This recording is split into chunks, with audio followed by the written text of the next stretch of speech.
e, tendo cantado o hino, foram para o Monte das Oliveiras. Mateus 26, versículo 30. Olha que texto interessante. Após a ceia, Jesus canta o hino e vai para o Monte das Oliveiras. Mas, pastor, qual hino Jesus cantou exatamente? Exatamente nós não sabemos, mas nós temos uma pista de quais podem ter sido. Os judeus, na época de Jesus, eles tinham um conjunto de hinos. Você sabe que hinos para os judeus são os salmos. Salmos significa terrelim em hebraico, louvores, adorações e tal, está no plural. A gente tem um vídeo sobre isso aqui, dá uma olhadinha lá que a gente fala sobre isso com mais detalhes. Mas existe um conjunto de salmos, de hinos para a Páscoa, para a ocasião da Páscoa, que é o Salmo 113 até o Salmo 118. Estes salmos são chamados de Halel egípcio, ou seja, são hinos, são adorações, são louvores específicos para o momento que eles estão saindo do Egito. Não é que eles são do Egito, tá? Por causa do nome, às vezes pode trazer essa confusão. O Halel egípcio quer dizer que são hinos do momento que eles estão saindo do Egito. Você sabe que os judeus, quando saem do Egito, eles vão comemorar ali a Páscoa, tá? Mais ou menos ali em Êxodo capítulo 12 em diante. Então, esses são os salmos, tá? Um desses salmos aí foi que provavelmente Jesus cantou, porque eram os salmos já cantados nessa ocasião da Páscoa. E eu quero ler com você um desses salmos, que é o primeiro, tá? Ele é uma sequência muito interessante, mas eu quero ler o primeiro para você entender sobre o que esses salmos falam. O primeiro diz assim, versículo 4, Salmo 113, versículo 4. O Senhor está exaltado acima de todas as nações, e acima dos céus está a sua glória. Quem é como o Senhor, o nosso Deus, que reina em seu trono nas alturas, mas se inclina para contemplar o que acontece nos céus e na terra?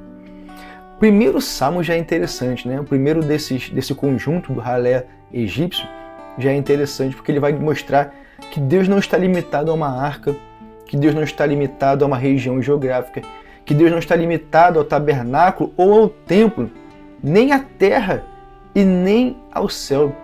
Esse Deus que nós servimos é o Deus que está nas alturas, acima dos céus. E quando ele se inclina, ele vê o que acontece no céu e na terra, né? Nos céus e na terra. Você sabe que não tem na Bíblia a palavra céu no singular, mas sim céus, tá? Depois a gente pode fazer um vídeo sobre isso, comenta aí. Então, esse Deus é tão grande, tão maravilhoso, o Deus que nós servimos, não é que ele está preso às coisas, irmãos, não é que Deus está nas coisas, ou Deus está nos céus. São as coisas, são os céus que estão em Deus. Porque Deus, ele tem que ser, para ele ser Deus, ele tem que ser ilimitado e além de todas as coisas que existem.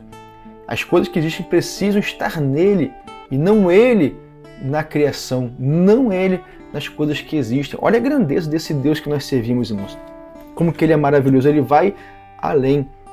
Então fala para alguém que está perto de você aí, o nosso Deus é o Deus que está além, é o Deus de coisas além. Como está lá em Gênesis, a Bíblia vai dizer que não há nada difícil para Deus. Ou em Lucas 1,37, a qual vai dizer que não há nada impossível para o Senhor. Ou em Lucas 5, que vai dizer que as pessoas que estavam ali vendo as obras de Jesus, eles declaram: hoje vimos Deus fazer coisas extraordinárias. E o salmista, no Salmo 113, continua no versículo 7. Ele levanta do pó o necessitado e ergue do lixo o pobre, para fazê-lo sentar-se com os príncipes do seu povo. Dá um lar a estéril e dela faz uma feliz mãe de filhos. Aleluia. Ao mesmo tempo que esse salmo ele vai falar sobre Deus e a sua grandeza, ele vai dizer que esse mesmo Deus grande, ele vem agir em nossa vida, se preocupando com o necessitado e com o pobre. Aí você fala assim, cara, que contraste, né? Um Deus tão grande, tão maravilhoso, ele vem intervir na nossa história. Não importa se somos pobres ou necessitados, Deus vem agir em nosso favor. E foi isso que aconteceu na Páscoa. Jesus não era só mais uma pessoa, ele era o Deus vivo encarnado na pessoa do Filho de Deus. O Deus Filho se fez carne, não deixou de ser Deus, mas assumiu, como está em Filipenses 2, a sua forma humana. Ele, assumindo a forma humana, andou entre nós, foi esbofeteado, crucificado, morreu. Ele é considerado a nossa Páscoa, como está escrito, e ressuscitou no domingo, ao terceiro dia. Esse Deus maravilhoso se importou com as nossas necessidades, com a nossa fraqueza, com a nossa pobreza espiritual. Todos nós estávamos perdidos, caminhando em direção ao inferno, mas ele veio ser a nossa Páscoa, o nosso sacrifício. É interessante, se você continuar no ralé egípcio ali, e ler o Salmo 114, que é o próximo salmo, vai falar sobre a saída do Egito. Esse Deus grande que se importa conosco, se você continuar na história dos salmos ali, até o Salmo 118, o Salmo 114 vai dizer que ele nos tira do Egito. Ou seja, ele é grande, mas ele vem agir para nos tirar da nossa escravidão, do pecado e da nossa escravidão ao inimigo. Não é verdade? O Salmo 115, que é o próximo salmo, vai dizer e fazer um contraste entre o Deus que nós servimos e os deuses egípcios que são criados por homens e mulheres. Vai dizer lá que os falsos deuses, a Bíblia não nega que existam outros deuses. Só que ela está dizendo que os outros são falsos, porque só pode ter um verdadeiro. É o Deus que se revela na sua própria palavra, na palavra de Deus. Ou seja, o Salmo 115 vai dizer que os falsos deuses existem, mas são obras da mão de um artífice. Eles têm boca e não falam, têm olhos e não veem, têm ouvidos e não ouvem. Quantas pessoas que você conhece não estão adorando imagens nesse momento? Vê se a imagem fala, vê se a imagem ouve, vê se a imagem estende a mão para poder estar abençoando como Deus faz. Nunca vai fazer.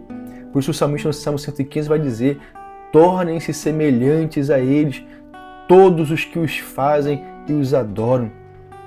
Nós adoramos ao Deus vivo.